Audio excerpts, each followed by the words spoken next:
COVID has affected each and every one of us, but now we have a shot to get our lives back to normal. This is our shot to look out for each other. To explore the world again. To welcome friends back to our shores. To keep businesses open. Our shot to say goodbye to quarantine. And do everything we possibly can to get out of lockdown.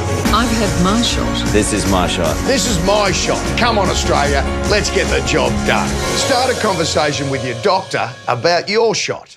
Well, back when our borders shut, Chris was quick to do what he thought was the right thing to protect himself and his nearest and dearest. This is our shot to look out for each other. Keep healthy and safe. And to bring Australians home. To end lockdowns once and for all. This is my shot. This is my shot. This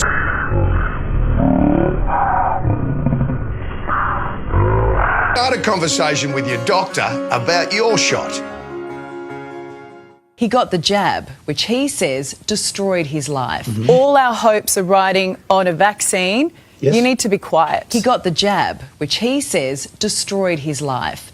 For that, he received the biggest ever COVID payout, more than $6 million. But it comes with a sting. There's hundreds of billions of dollars spent in government stimulus. All our hopes are riding on a vaccine. Yes. You need to be quiet. He got the jab, which he says destroyed his life. All our hopes are riding on a vaccine. Yes. You need to be quiet.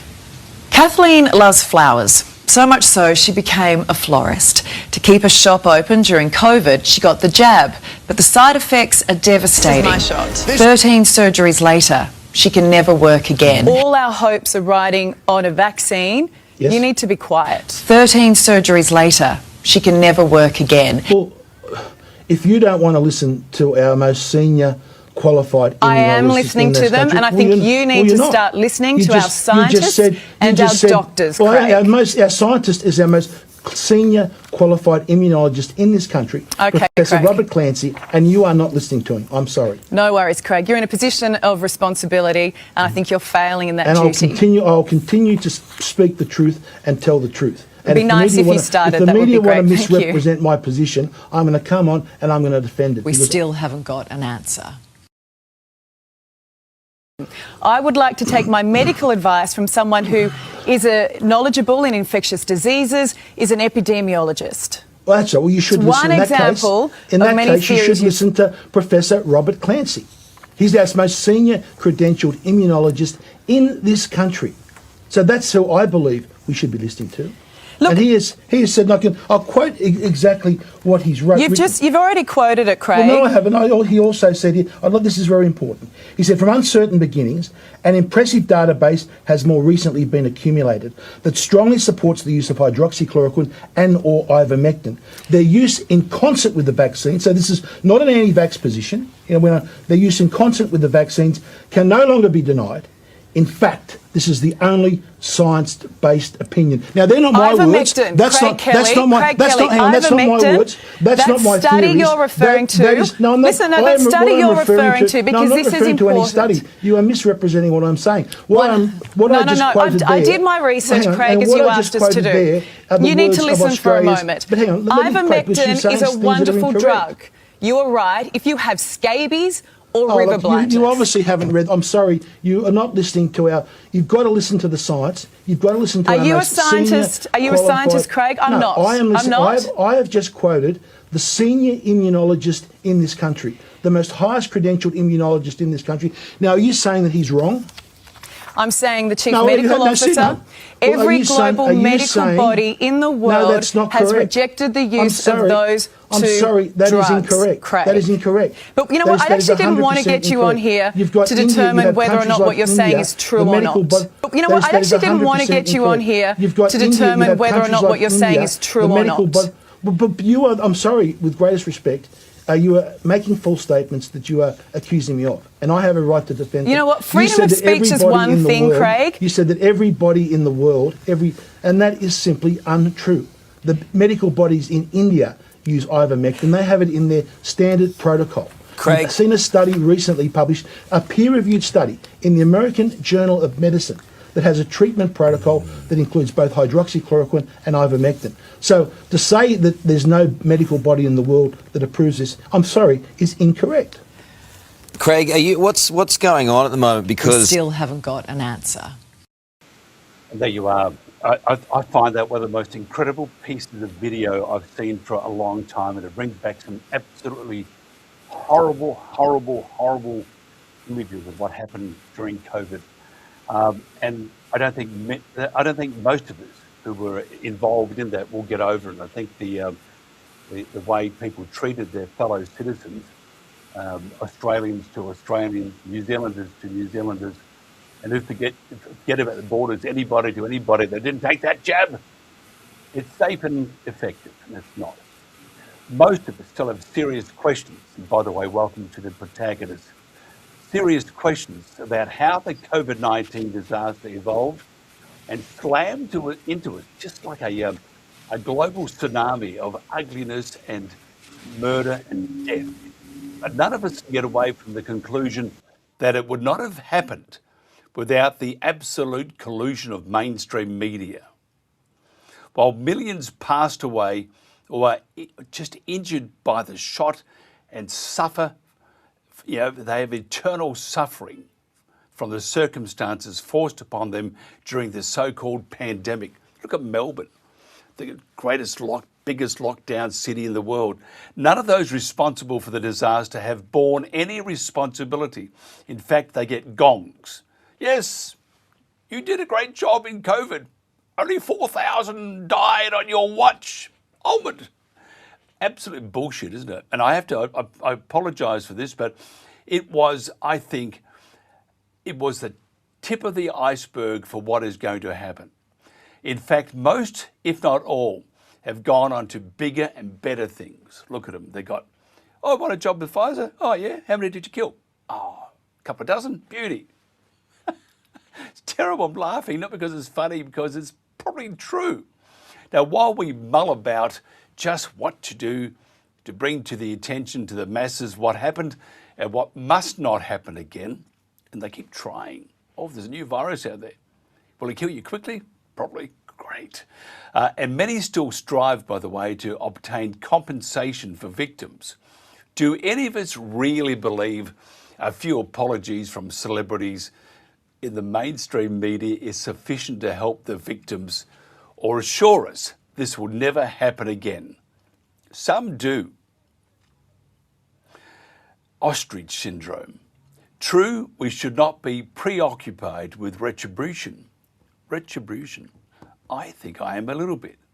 But we must shed our rose-coloured glasses, nose-coloured glasses, sitting on the nose, and stop regarding mainstream media or anyone in the media as our salvation. I see on independent media in Australia, I'm going to save you. I'm going to save Australia. I'm going to save New Zealand. I'm going to save the world. I'm going to save the UK. They just want the publicity. They want to be lauded upon as the great saviour of humanity. And yeah, publicity helps, but those connected to the mainstream media cannot possibly assist in this fight and in the legacy and also independent media. Question is it independent? As time goes on, we see it's not. We know that Big Pharma paid certain individuals to round up the independent media mob and pay them X amount of dollars and slowly twisting the knife in the back to stop them from talking about what they wanted covered up in the first place. And I know that from first-hand knowledge. There must be other ways. Now, we'll find out. We're going to refer to Carl Stefanovic, the Joe Rogan of Australian podcasters. God, I think we got better than that. So our panel is today Stephen Tripp, President, Australians for Better Governance, and Vice President, Let's Rethink Renewables, Ali Cook, a New Zealand publicist, tool manager and promoter, and Jason, my old mate Jason, Australian political commentator, independent media host, and ex-TNT Radio. Thank you so much for joining me. Thanks, Mike. Thank you. Nice to be on. Now, Jason, I have to ask you this first of all. What's your thoughts on, because you saw the background, you see we have thrown on a head of Ali and a head of, which is large ones because of their egos. Carl. What's your thoughts on Carl? I deeply regret misleading the Australian public. I deeply regret taking all that money, trying to save my job, and telling porky after porky after porky. Did you fall off the cliff? Did you follow the other sheep? That's the guy we're talking about. What's your thoughts on Carl Stefanovic and people to say that he's, I don't know whether it's a truism or not, to be the Joe Rogan of Australian podcasters, but Joe Rogan in many ways have sold his soul too. And look at Carl. I mean, what's your thoughts on Carl and Ali having their great moments of, I'm sorry? Well, I have two distinct views between Carl and Ali, and I don't put them on the same level. I have a distinct dislike for Ali Langdon and that interview with Craig Kelly. That really cut to the bone all those years ago, watching her try and drown Craig out, despite the fact that he was quoting Professor Robert Clancy, someone who we would often refer to amongst many others. Now, the Carl story, I take a different position, and represented by my background today for my upcoming book, Merge or Die, it's going to give you a different perspective. Now, first of all, to declare, well, out in the open, I worked with Carl about 30 years ago before he moved to Channel 10. He was brought over from New Zealand by my old boss, Mike Latin, at the movie network for Optus Vision. I got to work with him, and we had a lot of fun together, and he was pretty much what you see is what you get. I'm also reminded that Jackson Warne said on the Two Worlds Collide podcast that he believed his father was taken out by the jabs, and Shane Warne and Carl Stefanovic were very good mates. So I know that Carl has moved his position from a genuine perspective, unlike others that may argue that it's purely monetarily. So I take that as a gain. I also take his interview with Pete Evans that was shared on X as a gain, and the red pilling that he seems to be going on. So I take that as a gain. The fact that he came to this side of the fence and entered the market, some argue or would argue that means that perhaps he's walking over the independent media and squashing them. But what he's showing us is literally how microscopic many of us are in that space compared to someone who certainly talks to a lot more people than us and earns about $200,000 a month, which is probably a lot more than we all earned over the last 6 years by comparison. So putting that together, on the balance, I'm grateful that he's come across without any coercion as such. I know that people are sceptical, but I have watched a number of the interviews, and I did watch the one that he did with Jared Rennick and then with Jared and Alex Antic, and he did call for the parties to merge and to stop fighting amongst each other. So whilst you may argue that there can be some certain self-interest or some self-preservation, his contract at Channel 9 is up in December. He's signed a deal to host a radio show with Eddie Maguire on a weekend. This podcast is largely, if not totally, self-funded, and it's not exactly a Joe Rogan podcast yet.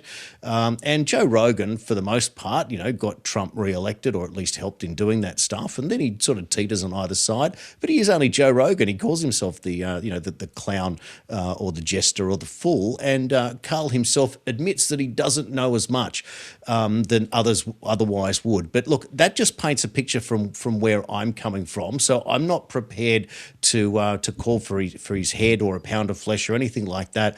I do want to talk to him. I don't necessarily line up to interview him on the subject, but I would like to speak to him one way or another, whether it's the upcoming book or something like that, to gain a perspective. But on mine, he gets the benefit of the doubt, not saying that he doesn't deserve to be handled one way or another. There are plenty of people calling for his head, and they can certainly make their arguments. But that's me, and that's a very gentle approach. But I'm hoping that Ali and Stephen are going to rip the gloves off and go the hardest and show me where I'm wrong.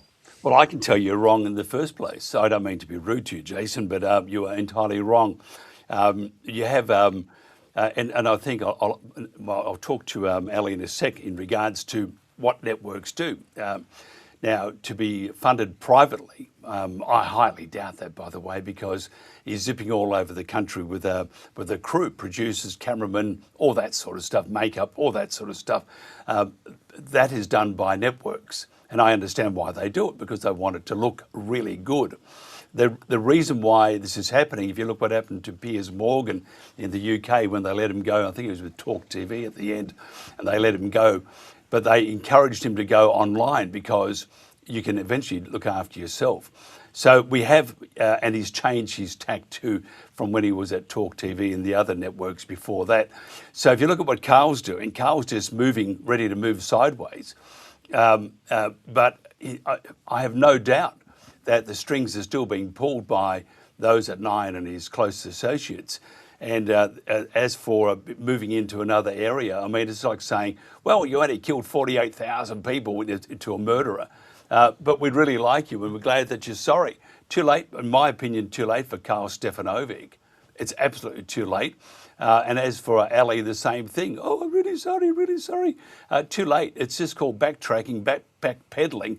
And I think networks have a great part to play here. But you wait till the next thing that happens. And by the way, just going back to Karl, he sold his soul out because of the COVID fiat or the terrible things that were happening. He sold his soul out, just like many doctors did, to make sure he got paid to tell us bullshit that ultimately hurt people health-wise and up in the between the ears wise. He helped them, and so therefore you're saying I found the light. I'm moving over now to my own podcast. He hasn't changed his tune.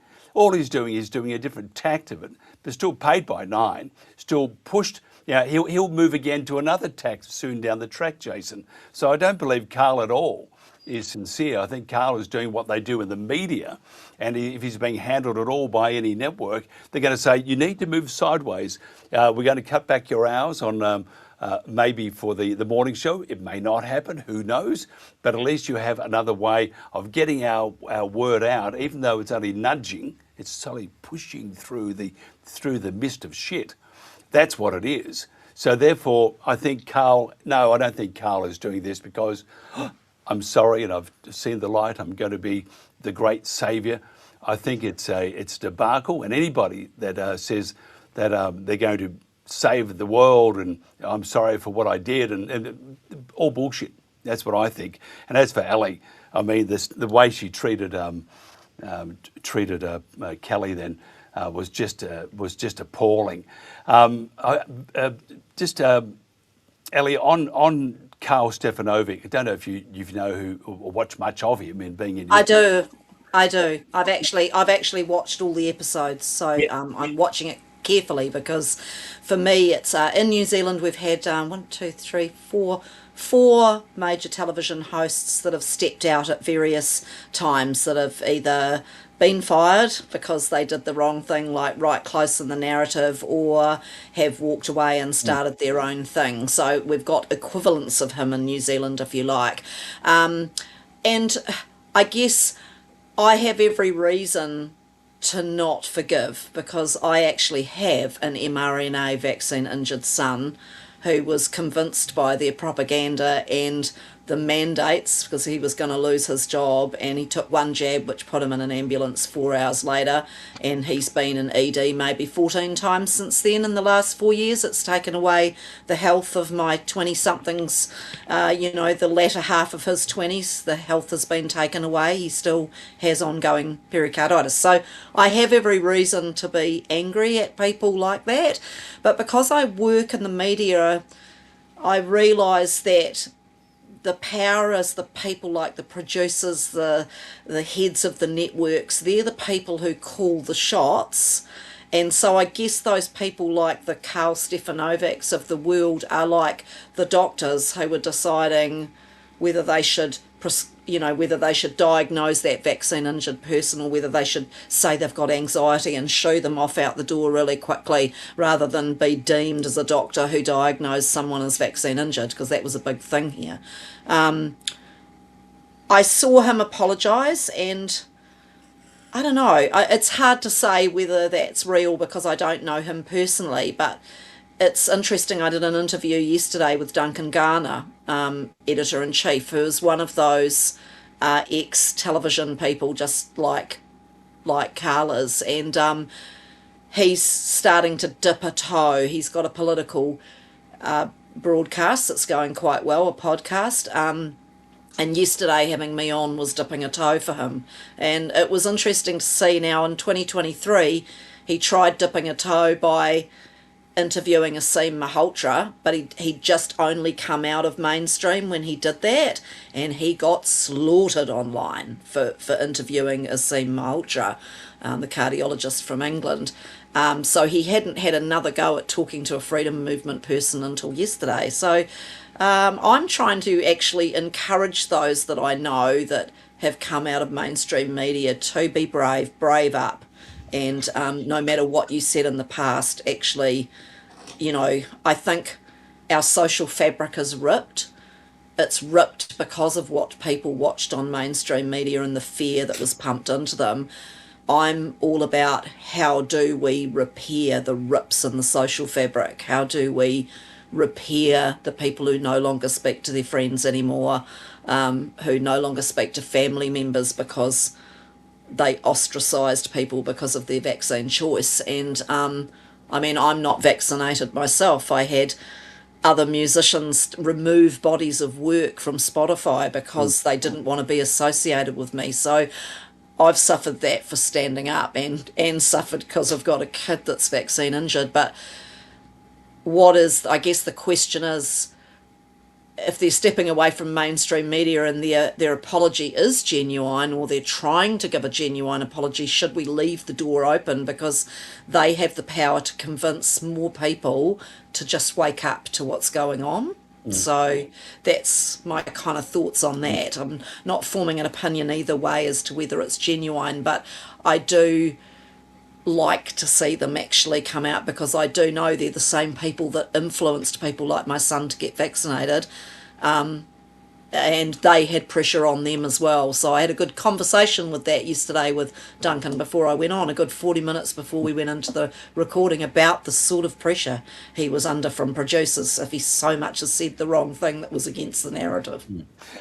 Just before I move into Stephen, Ali, if a podcaster has an entourage, which if you look at normal corporate media, they do have that. They have producers and makeup and cameramen and all sorts of, they have at times grips and all that. That is a pure network production, because you really can't afford it, because you've got to pay wages, and then there's the logistics of travel. So I have great doubt. I got one thought on that, actually, because what's happened with Duncan Garner, and I don't know if that's the case with Karl Stefanovic, is he's actually technically sort of still connected to the mainstream, because he's on a platform called Rover, which allows independent podcasts, but it's owned by mainstream media. So I wonder if there's a slight connection in there still, or is he using his own money because he's been on very good salary for a long time? So that's another way you could look at that. So it could be a connection still. But Carl's he's no different than, truly, and I'm not. I don't think we should be. I think Carl is Carl, looking after Carl, and it's Jason did mention previously that he's got a weekend gig at a radio station, and then he's going to, he may lose his gig at Channel 9, but he'll at least be doing weekends, but his pay packet gets chopped here and there. So he looks at other revenue streams, and that being radio. Maybe he might do some newspaper stuff, and also his podcast. But why didn't he do it earlier if he was so sincere? He's had a few years to go and do that. Oh, no, I'm being paid. And why the apology that took so long? Oh, it's because I haven't got a gig coming up, if Jason is right, and I need to spread myself across all platforms. Maybe that's the case. What do you think, Stephen? Do you think, or am I being a bit unfair? But by the way, he's doing he'll be doing exactly the same as 99.9% of others who are in that industry, because you need to eat. But at the same time, if he was sincere, he would have done it earlier. And so would have Ali done it earlier. And I think their true colours are shown. If you look at doctors, a lot of doctors, they went out and they just kept jabbing to their heart's content, knowing full well that they're going to hurt and probably kill people. They still did it. And some good doctors said, no, I'm not going to do it. I know a whole bunch of them. They said, no, we are not going to do that. It is wrong. And that's where commentators and those that influence the way a nation sways, they have to be a lot stronger and not just be receivers of bags of gold. Stephen, what do you think? Look, whenever I watch stuff from COVID, the first thing is, I mean, I think we're all still traumatized to a point, especially people like myself that lost their job. But there's two words that really scream out to me, and that one is authenticity, and the other one is accountability. And we haven't seen enough accountability from anyone. We've been focused politically, mainly in the streams that I speak in, but maybe we need to start asking for accountability from our journalists as well, because that's what Ali Langland was doing to Craig Kelly. She was trying to say to him, look, we're going to place you, we're going to put accountability on you because you're a member of parliament pushing these views. When you look back at it, he was right. She was wrong. So where's the accountability on her for pushing those views? I suspect there's not going to be any accountability. Where's the accountability on the health advice that they kept telling us that they were taking advisement on? Like premiers would stand up there 11 o'clock every morning scaring the wits out of everyone. And what would they say every single day? We're taking the health advice. Every decision we make is based on the health advice. Well, how come we've never seen that health advice? That should be transparent. That should be out there. We should be able to read it. What was it written down somewhere? Was it whispered into someone's ear? Was it written out down on a napkin? We don't know. Where was the health advice coming from? So we need to have accountability, one, on our politicians, but I guess we should have accountability on our media as well. And look, everyone's human. People make mistakes. Everyone. Whether you took the vaccine or whether you didn't take the vaccine or whether you had a stance or whether you didn't have a stance, none of us really knew in the heat of the moment how this was all going to pan out. So we're all humans. It's human nature. We make mistakes. I don't mind people making mistakes. And, you know, we have a radio host here in Sydney, Chris Smith. He came out many years ago and apologised and said, look, I'm sorry for pushing the vaccine. I was under the wrong advice. So, there's an example of someone coming out many years ago. It's taken Karl Stefanovic a lot longer. But they're all humans. Yes, they make mistakes, but I think we definitely need to hold their feet to the fire. There definitely needs to be accountability for, yes, in a big way, our politicians, but also our media, because the media is meant to be holding the politicians to account, but who's holding the media to account? And I think what is happening, what we're seeing right now, is the other word, authenticity. People are moving away from mainstream media and they're moving away from the major political parties. And we're seeing the rise of One Nation and some of the other, I mean, it's really just One Nation at the moment, but it might play out that there's other parties that pop up as well, because people are just sick of the narrative. They're sick of the spin. They can see it. They've been exposed to it now so often, and they're looking for people that speak out and try and tell the truth. Like Craig Kelly, was he right on everything? Well, I think he was right on most things. But if there's been a person that has paid the price for his convictions, it's been Craig Kelly, because he's gone from being in Parliament to not being in Parliament. But we definitely need accountability. I think there needs to be more focused on authenticity. And look, people make mistakes, but they have to own those mistakes. I have to ask you, Steve. Or not ask you. I've got to mention that Chris Smith, when he came out and said that the jabs are wrong, COVID, misconception, blah blah blah, he did that on my network, TNT Radio. Yeah. And we insisted he do that, and he did it willingly, because we find so many lumps of evidence, so many great doctors like Peter McCullough and all those. They would come on and talk about it. We would have those that are injured, vaccine injured, and because we were 24/7, we had an archive and a supply of new information that no one else had on the planet. So Chris Smith did come out, and he of late he hasn't acknowledged that, but he did come out and tell everybody that he made a mistake on TNT Radio, not anywhere else. And then he's on 2GB at the moment, doing a great job, but he came out again. So I don't know what the hell was happening. I don't mean coming out, because look at me, he came out and said, the COVID was wrong. I've now admit that it was wrong. Well, he did that 3 years before with us. Yeah. And Jason probably remembers that too. Jason, we should expect more from legacy media, and Carl, I'm sorry, I should have done better. please help me, let me go to heaven. But Carl, I mean, he's no different, is he, than most other mainstream media operatives.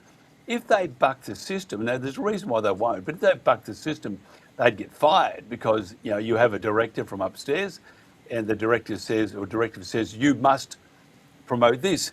You must promote this not because of a moral obligation, it's because of a financial obligation, not only to yourself, but the federal government, Jason, in these days and those days and now, they were keeping radio and TV and newspapers, TV stations and newspapers, they were keeping them afloat because you couldn't advertise because we're all locked down. Come, big sale on. Oh, really? How am I going to get there? So they relied on the donations from the government who would keep pumping out this propaganda. And we had these hosts who would do it from home on many occasions because of COVID was going to jump out from the bush and bite them on the arse. They would do that and they would do this stuff, but they were still pushing the company line, Jason. And so shouldn't we expect more from mainstream media or legacy media? Shouldn't we expect more from independent media? But do you think that will ever change? Yeah, it's a great question because the reality is that money talks and it's what keeps us all afloat. Let's think back to the very beginning of COVID where all the commercial stations were granted the amount equivalent to what their licensing fee was. So it was in the tens of millions of dollars. That was the first component. So therefore you knew that the TV stations themselves were going to toe the government line because they were literally gifted that amount of money, which no one else got to do.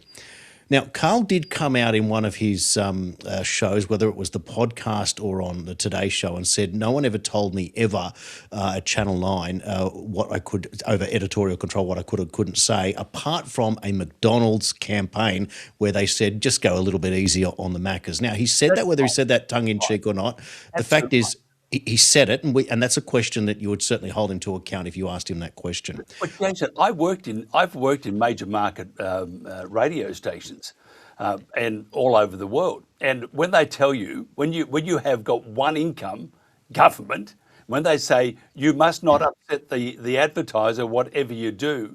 So Carl, you know, no one told me what to say. That's absolute crap. And you know that when you go to a show, and Vic and Ali will vouch for that, when you go to a show, you've got a run sheet that says, talk about that. Your producers want you to do that. You've got to do that, stand on your head and do a twist. So, so Jason, I think what Carl said was absolute crap. Now we can agree that he said it, and we can agree that we'd like to test it. That's the first component. The second component I want to say is he also said after taking 3 jabs that he regretted taking 3 jabs and would not be taking any more, which went against the company line. I remember him saying that. So I'll just park that there. But the point I wanted to make was that when you look at Craig Kelly's political career, it evaporated. As the leader of the UAP, he got 7% in the seat of Hughes despite holding the seat for the Liberal Party previously. Now, that was after Clive's outspent everyone for the UAP on that campaign, and his vote went down 80%. That's the first one. Now, the second one is Gerard Rennick's political career evaporated as well, forcing him out, setting up the People First Party to get 2/3 of Malcolm Roberts' vote in the Senate, evaporated. Now, we all admired Craig and Gerard for being the Mr. Smiths in the world. And then, of course, from Victoria, there was Russell Broadbent. Now, Russell, 74 years of age, when he reached the end of his term, ran as an independent and he saw his seat evaporate. So Alex Antic didn't do any of that, and Alex Antic is back in Parliament in the Liberal Party. So the argument for self-preservation and not just income is a big one. These are points that, are you better? The question is, when I was in the Labor Party, for goodness sake, in 2005, and had a whole lot of drama within that party and the way things were playing out, and the corruption, etc. And my branch president, Alex, and I'll never forget what he said. He said, Jason, fight from within, don't fight from without. You can do more within the party and the organisation than you can do from the outside. Well, that only went so long, and 3 years later I left because of something that was horrific, and I didn't want any part of it to do with the dumping of Nathan Rees and the whole story behind that. Now, that's a whole other lifetime. That's many, many years ago. So it's a big difference. Now, I just want to make one more comment, because all the lunatics that are out there, and I'm going to name this guy, Silvertail 1947 in the comments, telling me that I'm kissing the Zio ring, for goodness sake. I'm just like everyone else on bended knee. Now, let's just stop right there with the absolute garbage that's going on there. So apparently, if you want to merge the parties together and debate people, you are some form of Jewish something or other that therefore has to be excluded from the race. So Silvertail, go over to Iran, mate, and go fight the war that you're going to fight, because somehow anyone who's trying to bring people together is the bad guy in all of this, and we've all got to sit there out on our anonymous wings in the middle of nowhere and fight like lunatics screaming at the clouds, to quote Jared Rennick. There's got to be another way where we can bring people together. And as Stephen said, One Nation's the one now that's got a massive following, 35% first preference, not enough to win government in its own right, will probably win 50 plus seats.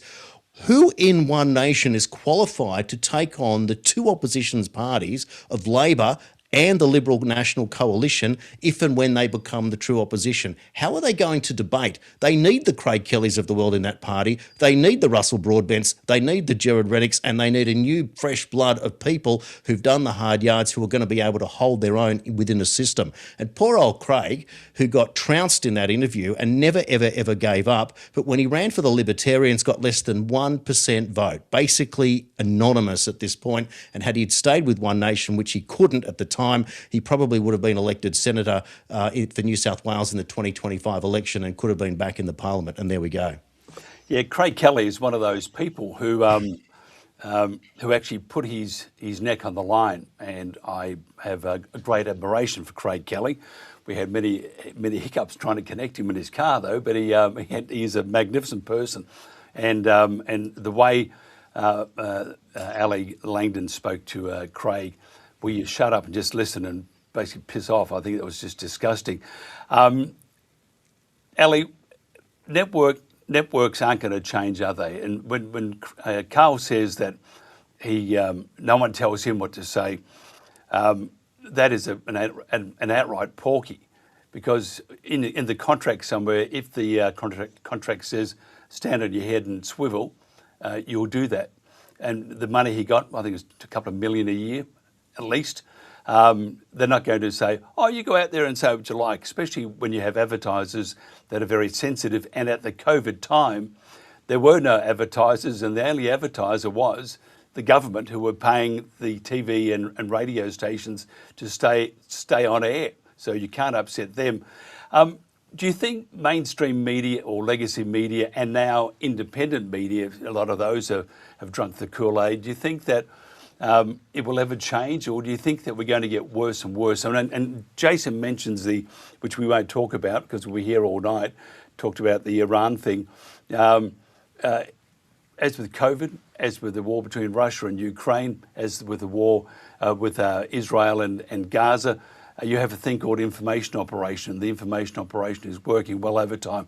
But just in reply to you, Jason, in a war, it's highly unusual that the one that loses it comes out stronger.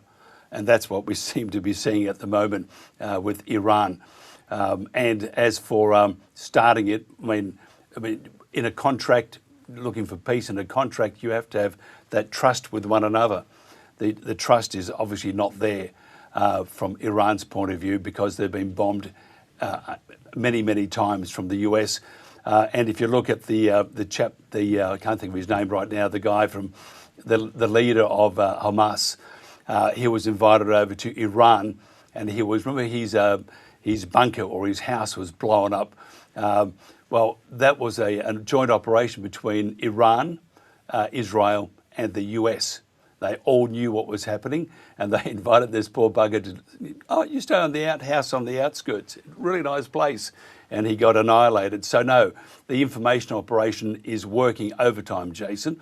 As for networks, Ali, networks will never change. They and rightly so, they have the bottom line to worry about, don't they? They do have the bottom line to worry about, but I think there's sort of two prongs. There's the people that are running the networks, but then there's also the journalism schools and the type of journalists that are being turned out. Now, at the moment, I'm hovering over the top of a target where ministers decided to remove, or someone requested to remove myocarditis information, safety information for 12 to 15-year-olds in New Zealand. And I've been gathering OIAs, and this is what I went on with Duncan Garner with the other day. And I said to Duncan, you know, in the old days, I would have brought a story that was like a scoop, and they would have been clambering over each other going, don't let anyone, oh, we're going to publish that at 3 o'clock, don't give it to anyone else until we've published. They sort of knew what a scoop was. Now we were talking about education inside journalism schools. Now they're teaching these journalists, that their job is to educate the public. And you could see that in Ali Carl Stefanovic's, you know, partner there that was going after the politician. She wasn't listening for another side of the story. You know, the Fourth Estate's job is to investigate and to take both sides of a story. And when they get a scoop, to get excited about that scoop and jump on it. And because they're being taught at the schools, your job is not to get both sides of the story and to give balance. They're being taught that your job is to educate the public. So I see a lot of the young journalists now just don't have the want for a scoop. That's gone, and it's how they're being taught at journalism school. They're actually churning out these little narrative pushes now. So that's it needs to go right back to the education part, and also the laws, the Broadcasting Act laws. I'm with the New Zealand Outdoors Party in New Zealand, and we've just done a really strong broadcasting changes to the Broadcasting Act that force them to have to tell both sides of the story. And that's the only way that I see the networks changing on this, is if the law insists that they show a balanced view, that there must be a right of reply to whatever you are reporting on, there must be the other side of it. That's one of the main problems to me, is that it's within the Broadcasting Act in New Zealand, that they need to actually change that to enforce it and change the teaching of young journalists. Yeah, I think, Stephen, you will admit that the quality of journos these days is not great. Once upon a time, they were taught to tell it as it is. That was my first lesson, tell it as it is. Now that they are encouraged to insert their own views and opinions into that story, and their own personality into that story. And that, all of a sudden, you don't have the story, you have a piece of propaganda.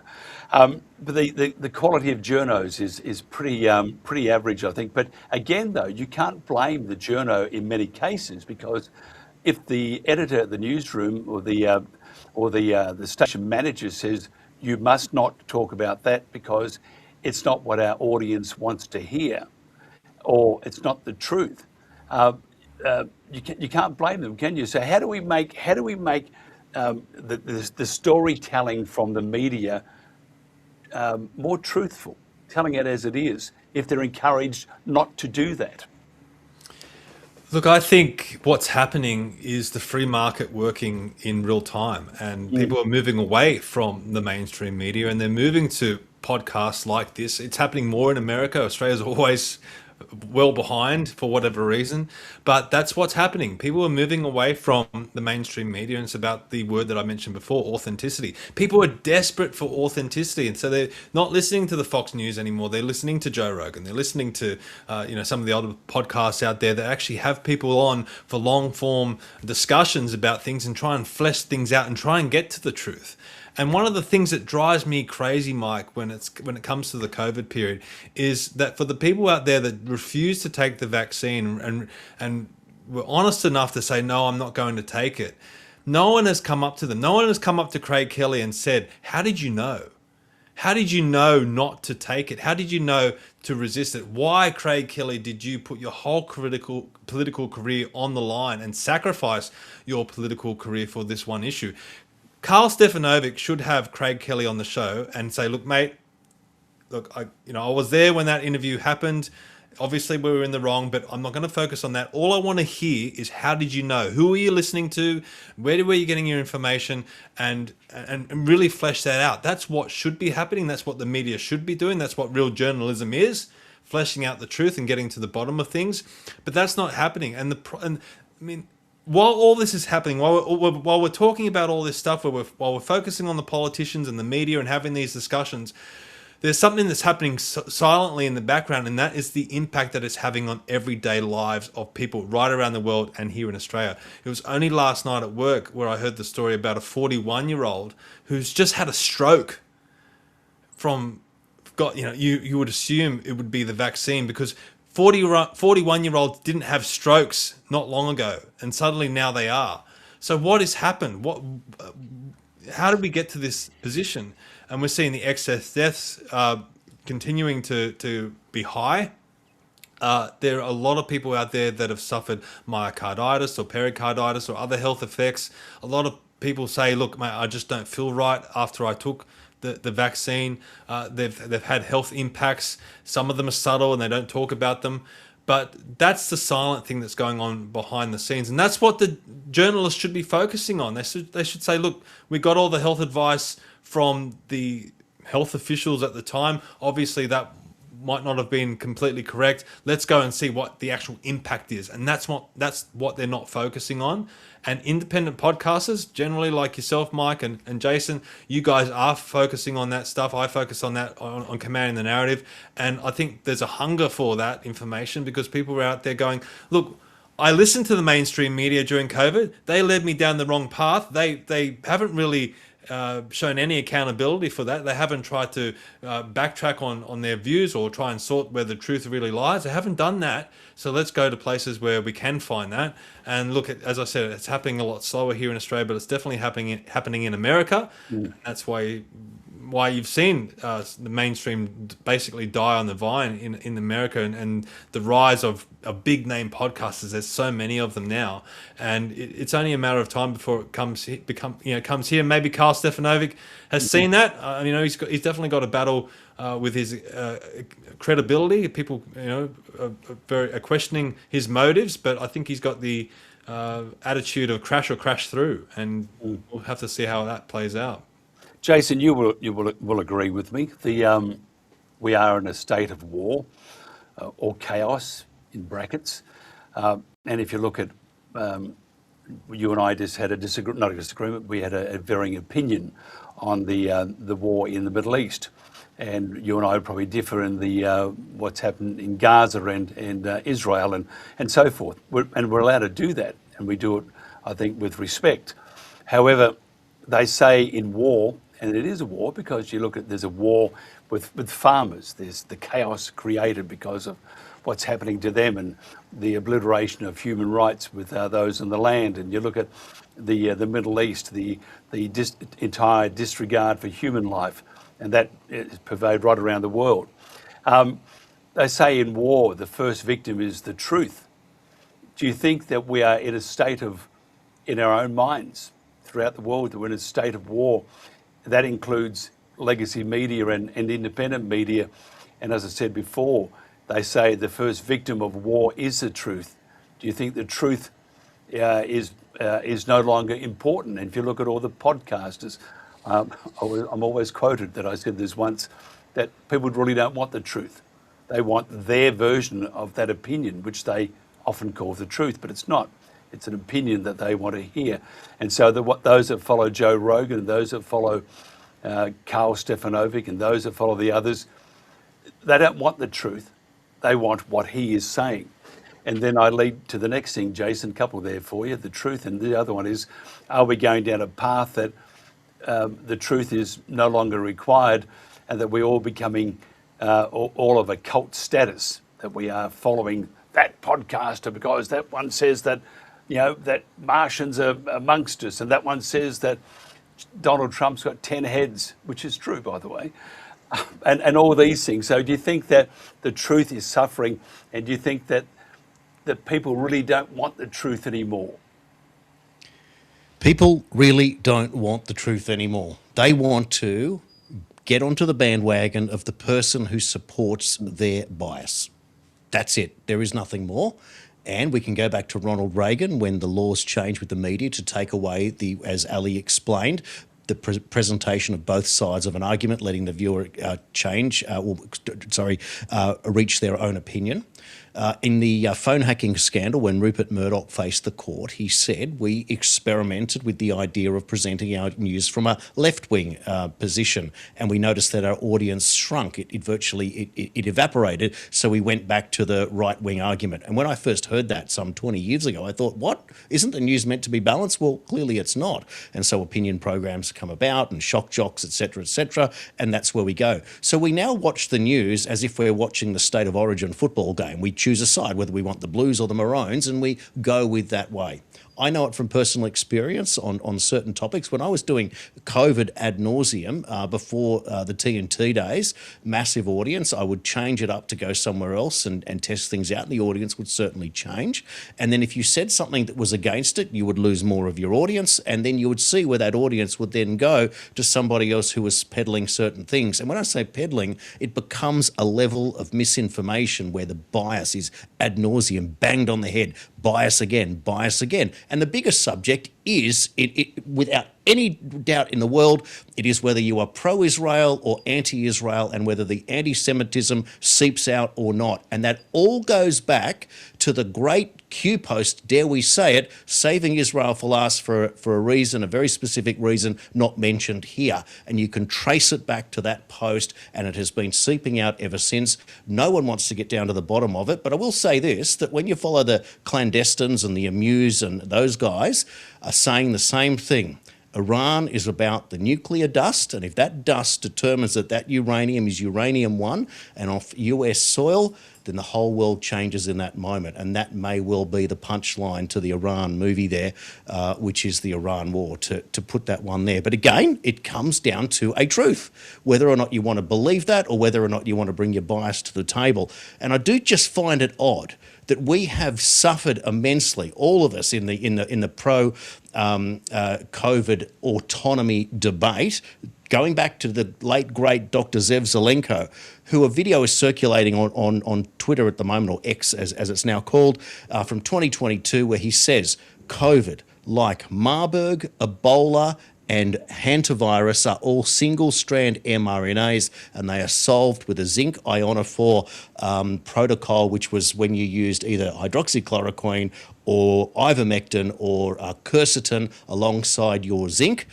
with the vitamin D protocol, and that's what protected you against viral replication, if you can believe that. And that's the simplicity of that whole argument. It just comes back to the real basics. And I reckon that if you did have a sparring match in the heavyweight division between overweight Carl and Craig Kelly, and they got to trade blows, I reckon that'd be the best show on TV or on independent media. I would hate to meet Craig Kelly in a grumpy mood in a dark alley. And speaking of alley, tell me about what's happening with the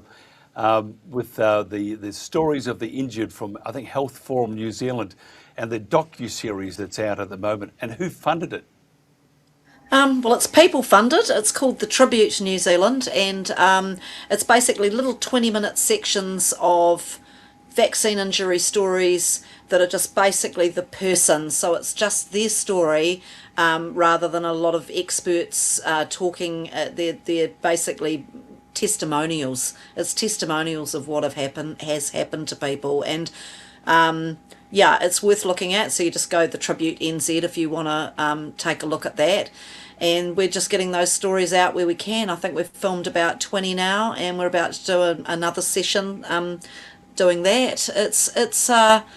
It's interesting, mainstream media not telling the stories, and I have tried so hard to get them to tell the vaccine injury stories. I think your media is actually softer over there, your mainstream media, than ours. I did note probably about 18 months ago, I did an OIA on the under 40s because I realised that so many were being diagnosed with anxiety, and I did this OIA, and your Ben Fordham of 2GB picked up my OIA on the under 40s and went and asked questions of the under 40s, the same questions I did, and he ended up with getting your New South Wales Health Minister on with him, and I thought, wow, if only I could make that happen here. And I took it to TVNZ over here and showed them Ben Fordham's thing, and what our government, when they went and questioned, when the television station went to the Ministry of Health, the Ministry of Health turned around and said they'd given me the wrong figures. That was their way of getting out of letting the story go. So I think even though you guys think you've got it kind of hard, I think that our media is actually a lot harder, and producers I've spoken to over here have said that if they brought a vaccine injury story, they'd be fired, and that's not that long ago. Isn't it incredible, again, from what I said, Jason and I talking before, that the truth is the first victim, and that's a problem, isn't it, Stephen? Because if we don't have the truth, and we talk about the good old days, but we always believed it was the truth. Now we don't really care if it's the truth. And when you talk about COVID and mortality, you're going to create an opinion very quickly. In, I suppose, most countries' cases, they referred to government as one that would look after them, and how wrong that was. Do you see, I won't say humanity, I'll just say Australia and New Zealand, do you see these two countries, and the UK, you see them replicating what happened a couple of years ago and heading down the track of lockdowns and with digital ID just about ready to gobble us up? It's not going to be a hard thing to do, and it's going to be much easier to control, isn't it? Oh yeah, well, I mean, look, it feels like we've got fires all around us that we're trying to put out, and it really feels like we're up against it. But things are happening on the other side as well. I mean, who would have thought that One Nation would be now leading both the Liberal Party and the Labor Party in the polls? Now, as Jason said, it might not be enough to form government outright, but it's definitely in the upward trajectory. I would never have believed that, even just a year or two ago. So there's definitely things changing. I don't think any of us can predict how it's all going to play out and turn out. But all we can do is try to continue to seek the truth. I mean, I think Jason's right. I've experienced the same thing on my podcast. You attract a certain audience, but when you start talking about other things, you start to lose that audience. So there is an element of that. But you've just got to stick true to what you're trying to seek the truth. I know I'm a truth seeker. I'm happy to admit when I'm wrong. There may be positions that I have that are incorrect, and maybe I'll figure that out one day. But we should all be striving for a better country for all of us to live in, and hopefully that's what everyone is trying to do. But I feel like at the moment our elites are not focused on that, and it's the Australian people that are paying the price, whether it's the economy or immigration or a whole bunch of different things. And this shift towards censorship and digital ID is very, very concerning, and I think it all goes back to COVID. I mean, what we experienced during COVID, and Craig Kelly should have been given a platform during COVID to put out his views and his evidence, and he was shut down straight away, and he was ridiculed, and he paid the political price for that, and he deserves to, he deserves a lot more, honestly. So does Jared Rennick, so does George Christensen and Russell Broadbent and all those other heroes out there that really stood up against the draconian measures that were put before us. But the problem is there's a lot of people out there that just want to hold on to their status or their position or their job or whatever it might be, and they're not really willing to stand up for their own convictions or credibility. And I think we need to have a societal rethink about that sort of stuff and put more value into someone's convictions and credibility, and be able to disagree when we disagree. I mean, I'm sure there's plenty of things that we disagree on, but I'm sure we could all talk about that respectfully, but there's not a lot of people out there that can. And that's a big problem. I think that's a big shift that we've seen in the last 10 years at least, where we've become very polarized, and it's caused a huge problem with our society. But we need to get back to trying to get back to the truth, whether it's uncomfortable or not, and because hopefully the truth steers us into the direction that we need to go, and hopefully have a brighter future, because there's a lot of, as I said, there's a lot of people hurting behind the scenes. Not everyone has a platform like this or mainstream platforms or whatever it might be. There's a lot of people hurting behind the scenes, whether it's been adverse reactions from COVID or economically. A lot of people can't pay the mortgage, can't afford cost of living, can't afford to pay the rent. Those are the stories that are not being talked about enough. And while all the political honchos and the media are having these little debates and back and forths with each other. It's really the everyday people that are paying the price. We'll wrap this up in a text. I want to get your thoughts on Jason. Where to from here? Just look into your cup of green tea. Tell me what the green tea leaves say. I see digital ID and all the other uglies associated with that as part two, une deux, of the COVID period of suppression. And I see now the digital ID, they've learnt, the governments and the elite, other corporations have learnt how to get around the dissent from many.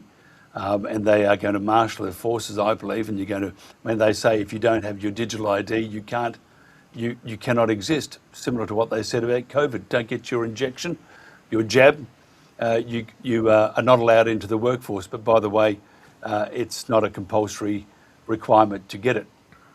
So where to from now? Where do you see us heading? Can we learn from COVID? I mean, we know that big corporations and government they've learnt well. They learnt enough from that reconnaissance into our independence, into our liberties, into our own persona. Now they've learnt how to move to the next stage. And once they get the next stage in, the rest is going to be pretty easy. If you're looking at a war of three parts, start, middle and end. The start was COVID. The middle is digital ID and all the chaos that's surrounding that, because we have heads going around in like a whirlpool. And the next bit will be you are now under our control. But the aliens aren't from Mars and Uranus. The aliens are from our government offices. What do you think? There is no question that COVID was the trial close for the coming digital age, the digital ID, etc. Now, it is also logical that the people must see rather than be told what's going on. So I'll just give you a couple of quick stats. There were 23,000 recorded adverse COVID jab reactions reported. Out of that, 4,926 claims arose, so only 20% bothered to put in a claim. Out of that, after 2 or 3 years, only 512 of those were approved, so about 11% of the claims. So that's not very much, with a total of, so 512 out of 23,000, so less than, what's that, 1%, 0.5%, something like that. $40 million paid out, $77,000 per average claim. And there was one story from a personal injury firm that had a certain victim, got a $20,000 approval and challenged it and was awarded $1.3 million in its place. So when you get those types of stories, but they are still suppressed out there in the mainstream, it's very, very difficult. So you're not going to get the amplification of such a disaster. So we know what we've seen now, that censorship is what the government's going to rely on. But what the government hasn't been able to predict was the rise of the One Nation support to 1 in 3, which now eclipses Labor's first preference vote from the 2025 election. So that changes a lot of things. So whether or not it's going to be enough to create a real opposition, or whether it's going to be another foil for the establishment that's going to be able to think that these guys are going to get up and then they're going to knock them down real quick, smart, and that's going to be the end of it.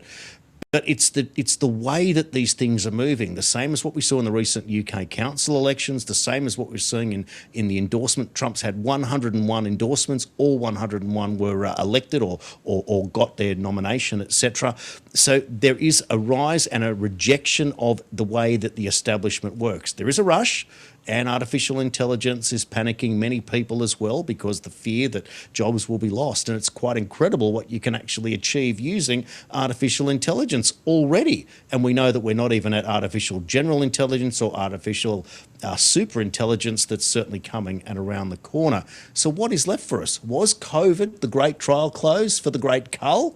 Many people think that as well. Maybe it was. So what is going on? Why the rush to off-planet? Why the ET disclosure story in the background right now? And why the competing stories there? And why is the CIA now holding back? I mean, it is a great time to be alive. It is the slogan that I used to use in the show. What a time to be alive. How long we're going to be alive is the bigger question. But I tend to think that there is the informal rustling behind the scenes that I say provides me hope, even if I'm not part of the One Nation Party as it stands today, but certainly working towards it. I can only maintain an optimism against the great horror that we see in front of us, because I can't see the point of being pessimistic, giving up and crawling back into a shell, hoping someone else is going to solve it. So I'm out here doing what I can to try and at least engage others to realise that we do have a great positive, and it's very simple. For most of us around the world, we all want to be able to contribute and leave the world a better place to our children or grandchildren or someone else's children, and at least have them outlive us. That would be what we'd all want to when we got started. Ali, to wrap this up, first of all, Jason mentioned AI would be magnificent. I mean, I don't agree with AI at all, but for the first time in many hundreds of years, we would have intelligence in Parliament, and that would be that would be pretty magnificent. Because at the moment, there's not a whole lot of intelligence floating around the corridors of our respective capital cities or government offices. Where do you see? I mean, and because you're a promoter and a publicist and a tour manager, I think I'll ask you one day how your liver is. Because having worked in the rock industry, I know exactly what tour managers do. I'm amazed that you haven't developed a twitch, because bands do that and artists do that to tour managers, speaking from experience. Where do you see, though, the future of New Zealand, Australia, humanity for that matter?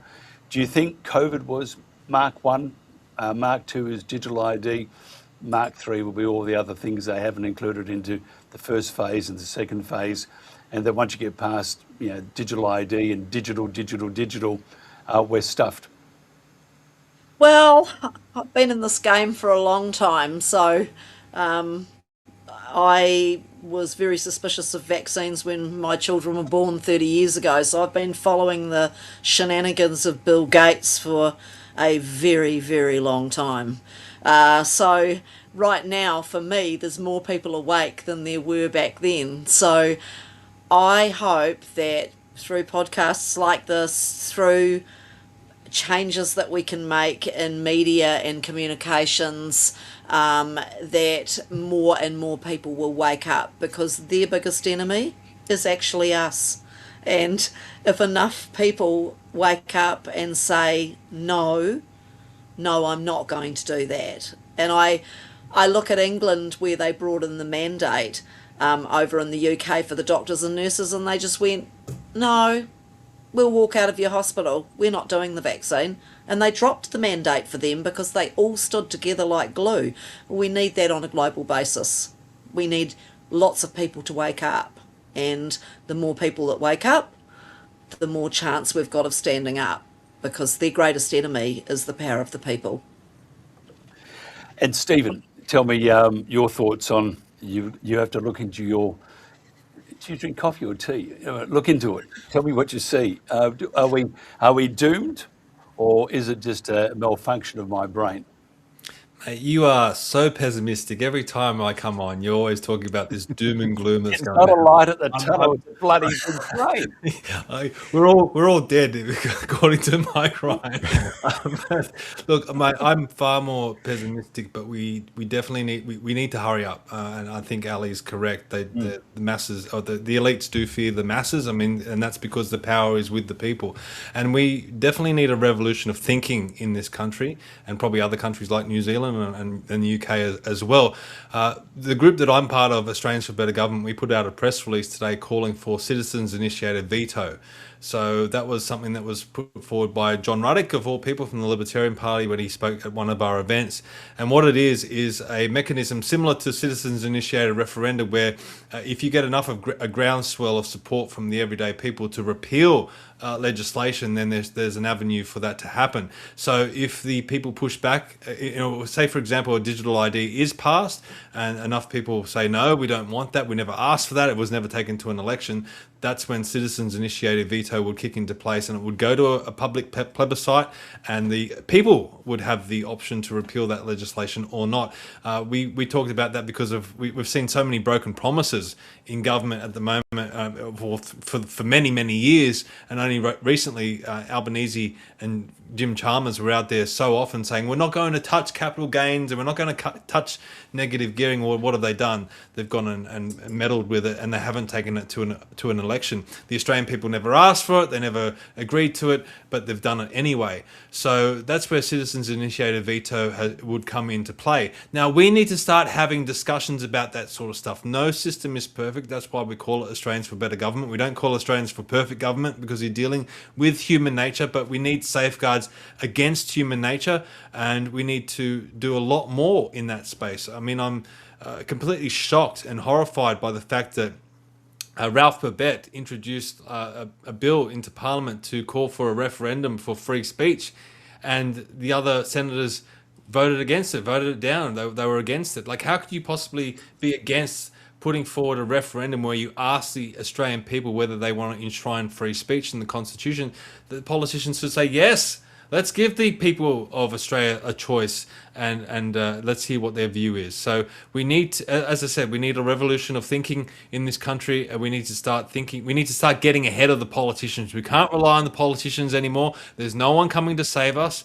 We relied on that in the past, but I don't think it's going to happen this time. It's up to the Australian people to save themselves, and we need groups like Australians for Better Government. We can't solve all the problems, but there needs to be other groups out there proposing ideas on how we can safeguard against the politicians and protect our freedoms and protect our individual sovereignty, and really look for the direction that we want to take the country in. And as I said, we can't rely on the politicians to do that. We need to look within ourselves. And there's a lot of great thinkers out there. There's a lot of great ideas. I mean, a lot of the ideas are already there in plain sight. We just need to adopt them and carry them forward. Yeah, you think I'm negative? Wait till I get Havori Morridge on with you. He and I, we'll send you the razor blades prior. Now, Jason, you just need a big hug, Mike. That's all you need. No, I need a whiskey. I'm not allowed to have one tonight. Nothing between Monday and Friday. Isn't that a disgraceful state of affairs? It's un-Australian. Yeah, it is. Do you tell my wife? I'll give you her number. You call her and tell her it's not Australian. Yes. Jason, if somebody wants to find out more about you and your forthcoming book and all sorts of things about your podcast and what you're doing, how do they do that? Channel51.com.au will take you to my Substack page. So there are those that won't want to engage because they might have to put their face on the screen or something like that. You can go to my X at JasonQCitizen1, or you can find me on Facebook, Jason Olby1, Olborn, and that Olby1 is in there simply because of the Facebook censorship ban. I had to come up with a new identity, and you'll find me under that one. And you need to wear a mask. Oh. Back to COVID. Never. And Ali Cook, tell us how they can find out more about you and all the juicy... Oh, well, there's a number of ways. If you wanted to find out what I'm doing on a political front, that's nzofp.co.nz. If you want to find me on X, I'm at Kiwi Ali. That's ALY.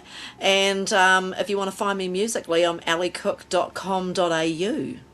Fantastic. And Stephen, how would they find out more about you, about your award-winning Emmy podcast? He keeps telling me it's the best in the world. Yeah. Well, I would encourage people first to go to australiansforbetter.com and read that press release that we put out today about Citizens Initiated Veto. Start, and as I said, revolution of thinking. Let's start looking at ideas like that. They might be right, they might be wrong, but it's up to the Australian people to decide. But if you want to follow everything that I'm doing, it is by heading to commandingthenarrative.com, and it is so successful in Mike's opinion because I've had Mike on the show before. I've had Jason on the show. I suspect I should have Jason on very, very soon, and we have some great guests as well. So please head to Commanding. And Ali too. Don't forget Ali. Well, I haven't had Ali on yet, but I think that might be a future interview as well. I need to get Ali's contact. And what I'll do, Stephen, I'm going to send you a photo of that train coming towards me.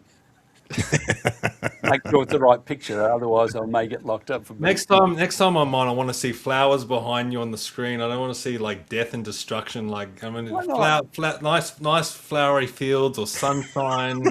Big smiley face. Good on you, mate. I love you too. I've got to thank Ali Cook, Jason Olborn, and better thank Stephen Tripp, thank you, for being part of the Protagonist. We're talking about a fairly dicey subject. I think it's about the media, which we're all involved in some way. A little bit, we're like the French Resistance at the moment, but we're doing our bit trying to add a little bit of a goodness to the world, and in my case, a little bit less death and destruction, and make that train stop just to make Stephen happier. Thank you so much for being part of the panel. Thank you to our audience, and thank you to everybody. So thank you. See, there you are. Big hug there for Stephen. This is The Protagonist, and this has been The World Today.